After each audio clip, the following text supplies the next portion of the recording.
Josh Williams had just received a penalty from NASCAR. However, this penalty has sparked debate in the NASCAR community, with some claiming it is unjust and others claiming it's not. Hendricks Motorsports, on the other hand, has demonstrated its rage towards NASCAR and Josh Williams. So what's the latest in the sport? Want to know? Then join us as we delve deeper into today's video. But before that, please subscribe to our channel and hit the like button for more whereabouts on NASCAR. Due to a surprising turn of events on Saturday afternoon, NASCAR Xfinity Series driver Josh Williams became a name in the sports world. After parking his car on the start-finish line and walking through the infield grass to the DGM Racing pit stall, the unfunded NASCAR driver went viral, which led to a wide debate in the NASCAR world this week. Williams was given a one-race suspension by NASCAR for getting out of his car during Saturday's Raptor King of the Tough 250 at Atlanta Motor Speedway. At the Circuit of the Americas on Saturday, he won't be able to participate in the Pit Boss 250. During the chaotic Xfinity Series race, Williams was involved in an incident. When his small team put Bare Bond Strong adhesive repair tape on his car, it fell off because it couldn't stick with the cold weather. The tape fell off the track to trigger another caution flag. After NASCAR informed his crew that he was no longer eligible to compete in the remaining stages of the event, Williams made the decision to park the vehicle in the front stretch in order to voice his disagreement with the decision. When a camera person working for NASCAR on Fox approached him, he turned his gaze towards the camera and asked, "What are they going to do? Fine me? I'm unable to make the payment at this time." Williams issued this statement after his suspension was announced by NASCAR. Denny Hamlin, a driver in the Cup Series and the team owner of Williams, is one of the team's supporters. Hamlin tweeted that he would pay any fine that Williams may receive. Hamlin wanted Williams to appear on his new Dirty Mo Media podcast, Actions Detrimental. However, Williams ended up being scheduled on a different Dirty Mo Media show. Williams made an appearance on Door, Bumper, and Clear on Monday, where he discussed the incident as well as its subsequent effects. Eddie DeHont, who works as a spotter for Chase Elliott, was recently asked for his thoughts on the event that occurred with Josh Williams at the Atlanta Motor Speedway. The odd incident has divided opinions amongst drivers, team members, and fans. Some have argued that Williams shouldn't have been fined for his actions, citing several instances in which damaged cars weren't parked, despite the fact that many people believe that Williams received a punishment that was appropriate. DeHont is of the opinion that the actions of Josh Williams should have resulted in a more severe punishment. The number 9 spotter announced his decision in a tweet that said, "It is inappropriate for Jay Williams to park his vehicle on purpose at the start-finish line and then leave it there, as this will cause the race to be delayed for a considerable amount of time. At NASCAR is to be respected at all times, even when we don't agree with them or their viewpoint. The inmates don't run the asylum. He got off very easily. Unfollow me." DeHont maintained that despite the fact that drivers and team members might have different viewpoints than NASCAR, they are obligated to execute the sanctioning body's demands anyway. According to him, the directives of the governing body should be honored at all times.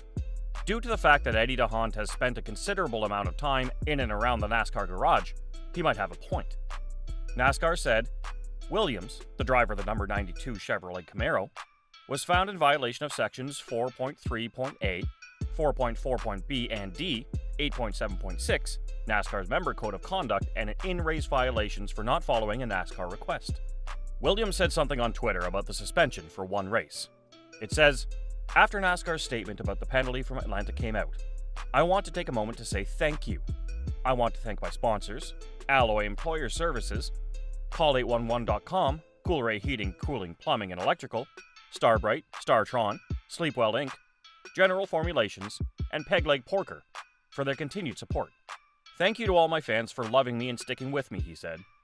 "I'm proud of what I did, and I don't regret any of my choices. I support NASCAR's decisions and will always support them. I won't be going anywhere soon. I hope that NASCAR's loyal fans keep filling the infields and grandstands." Williams said, "We'll be back stronger than ever, and ready to get the 92 DGM Racing Team Chevy back in front." During an appearance on SiriusXM NASCAR Radio, Williams said this again, "You know, I don't take it back. I was upset and I didn't think the penalty was fair. I also felt like we were victims of other things that we couldn't control and that NASCAR couldn't control. And they were finally getting mad, and I guess I was the last straw that broke the camel's back, right? So I guess I wouldn't change anything. I was very interested in the sport. This is how I make a living. Monday through Thursday, I work on race cars, and Friday and Saturday I race in NASCAR.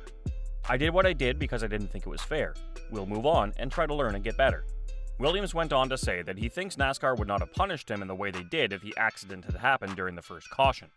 He said, In all honesty, I don't think we would have gotten the same result if that had been the first warning of the day and we had a problem. I can see it from their point of view. They have to run a race and a show, and we have to stick to TV schedules and other things. From the top, I'm sure it was frustrating to watch as a series. I mean, I could see it both ways. I still love you, I told Wayne, so there's nothing wrong. Williams has been banned for one race, so DGM Racing has said that Alex LeBay will take his place. What do you think of Williams' response to NASCAR's one-race suspension? Tell us in the comments. Also, don't forget to subscribe to our channel and click the bell button for more updates. Williams, a driver who races for a small team and has little financial resources, was almost immediately elevated to the status of a fan favorite as a direct result of his groundbreaking decision. The Instagram reel that NASCAR posted of Williams getting out of his car has received over 500,000 views, making it one of the most popular posts related to the sport so far this year. According to a report by Adam Stern of the Sports Business Journal, Williams has more than doubled the number of people who follow him on Twitter in the days since the incident. Throughout the entirety of the broadcast, Williams was discussed as a possible dark horse, who had a shot at competing for the win prior to his accident. In particular, the team from NASCAR on Fox brought attention to the fact that he goes to hospitals for children every week before races. Because of all the help he's given to kids over the years, he was considered a contender for the Comcast Community Champion of the Year award the year before. During the pandemic, he has traveled to more than 150 hospitals, both in person and via Zoom. Because of these visits, he has had the opportunity to express his support to a large number of children as well as their families. In addition to this, he established a connection with the Ryan Seacrest Foundation, which installs television and radio studios with closed-circuit broadcasting capabilities in children's hospitals across the country, in order to enhance the patient experience for those who are unable to travel to the racetrack. Since making his first appearance in the ARCA Menard Series back in 2010, Williams has been racing in the Xfinity Series. After racing for his family's ARCA team, the 29-year-old slowly worked his way up the NASCAR standings over the course of several years. Since stepping up to the Xfinity Series in 2016, he's recorded 8 top 10 finishes, including 6 in 2020. Throughout the years, he's acquired a reputation for being a driver who cares about his equipment, actually working on his own vehicles throughout the week. In November, Williams described old-school drivers by referring to them as helmet holders, seat warmers, or steering wheel holders. There's not a lot of folks left who can design a car from the ground up, that can pull it down, and can adjust the bump steering. I want to be the old-school person that brings it back. That's my goal. What I'm aiming for is for people to recognize it and describe me as an old-school kind of man. That's what I want. That's how I am, how I've always been, and I'm not going to change. Williams will return to the Xfinity Series at Richmond Raceway on April 1st. So, that's all we've got for today. We hope you enjoyed it. Tell us what you think of the video in the comments below. And don't forget to subscribe to our channel. We hope to see you in the upcoming video.